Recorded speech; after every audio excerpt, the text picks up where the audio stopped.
আজকে আমরা নবম দশম শ্রেণীর রসায়ন বইয়ের ষষ্ঠ অধ্যায়ের কোনো যৌগে মৌলের শতকরা সংযুক্তি কিভাবে বের করতে হয় বা নির্ণয় করতে হয় সেটা আমরা শিখব।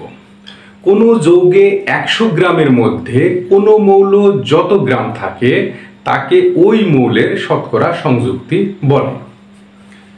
অর্থাৎ কোনো যৌগে 100 গ্রামের মধ্যে কোনো মৌল যত গ্রাম থাকে তাকে ওই মৌলের শতকরা সংযুক্তি বলে।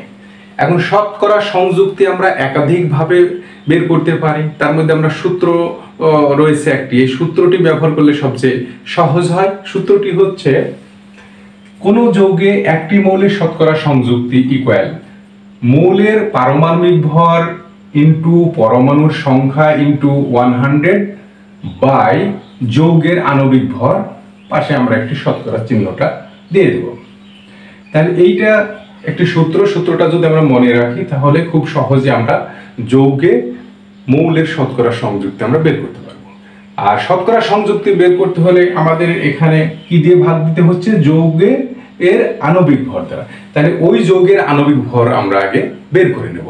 তাহলে আজকে আমরা একটি উদাহরণস্বরূপ পানি H2O তোমরা সবাই জানো যে এটা হলো পানির সংকেত। তাহলে পানি হচ্ছে একটি যৌগ। পানিতে কি কি রয়েছে? হাইড্রোজেন এবং অক্সিজেন রয়েছে। তাহলে এই পানি যে যৌগ, এই যৌগে হাইড্রোজেন এবং অক্সিজেনের শতকরা সংযুক্তি আমরা বের করব। তাহলে প্রথমে পানির আণবিক ভর বের করব। তাহলে পানির আণবিক ভর ইকুয়াল 1 × 2 + 16 × 1। এখন 1 × 2 কেন?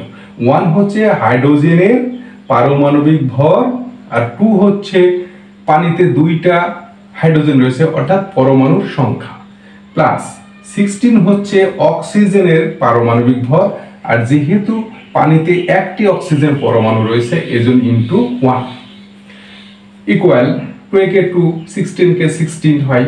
2 আর 16 যদি আমরা অ্যাড করি বা যোগ করি তাহলে 18 গ্রাম হয়। তাহলে এই 18 গ্রাম হচ্ছে পানির আণবিক ভর।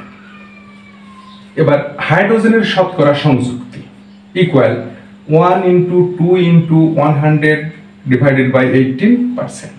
এখন 1 কি? এই যে সূত্রটা আমরা মান বসালাম, মৌলের পারমাণবিক ভর 1, মানে হাইড্রোজেনের যেহেতু আমরা শতকরা সংযুক্তি বের করছি এই জন্য হাইড্রোজেনের পারমাণবিক ভর হচ্ছে 1 × 2, 2 হচ্ছে পরমাণু সংখ্যা ইন্টু 100 বাই যৌগের আণবিক ভর। এই যে এখানে আমরা পানির আণবিক ভর বের করে নিলাম 18%। তাহলে এটা যদি গুণ করি তাহলে 1 × 2 × 100 ইকুয়াল 200 ডিভাইডেড বাই 18%। এখন এই 200 বা 200 কে আমরা যে 18 বা 18 দিয়ে যদি ভাগ করি, এখানে আমরা ক্যালকুলেটর ব্যবহার করেছি 11.11%। তাহলে 11.11% এইটাই হচ্ছে হাইড্রোজেনের শতকরা সংযুক্তি। এবার আমরা অক্সিজেনের শতকরা সংযুক্তি বের করব একই নিয়মে। এই সূত্রটাই মানগুলো বসাবো 16 × 1 × 100 ডিভাইডেড বাই 18%। 16 হচ্ছে অক্সিজেনের পারমাণবিক ভর, 1 হচ্ছে অক্সিজেনের পরমাণু সংখ্যা যেটা একটি আছে, 100 ডিভাইডেড বাই 18 যৌগের আণবিক ভর অর্থাৎ পানির আণবিক ভর। এটা গুণ করলে 1600 ডিভাইডেড বাই 18 হয়। এবার 1600 বা 1600 কে আমরা যদি 18 দিয়ে ভাগ দেব, আমরা অবশ্যই ক্যালকুলেটর ব্যবহার করব। তাহলে 88.888% হয়। এখন এইটা যেহেতু আমরা দশমিকের পরে একাধিক 8 রয়েছে এই জন্য আমরা দশমিকের পরে 2টা অঙ্ক রাখাই যথেষ্ট। এই জন্য আমরা 8 কে তুলে দিয়ে এখানে আমরা করে নিলাম 88.89%। আমরা সবাই জানি যে দশমিকের পরে কোনো অঙ্ক যদি আমরা তুলে দিই সেই অঙ্কটা যদি 4-এর বেশি হয় বা 5 তার উপরে 5 থেকে তার উপরে হয় তাহলে তার আগের অঙ্কের সাথে 1 যোগ করে নিতে হয়। এই জন্য আমরা 8 কে তুলে দিলাম, 8 এর সাথে 1 যোগ করে নিয়ে নিলাম। তাহলে এইটা হচ্ছে অক্সিজেনের শতকরা সংযুক্তি।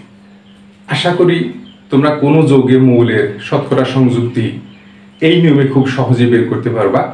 তাহলে তোমরা HCl বা হাইড্রোক্লোরিক অ্যাসিডের হাইড্রোজেন এবং ক্লোরিনের শতকরা সংযুক্তি বের করে এর উত্তরটি কমেন্টে জানাবা। ধন্যবাদ সবাইকে।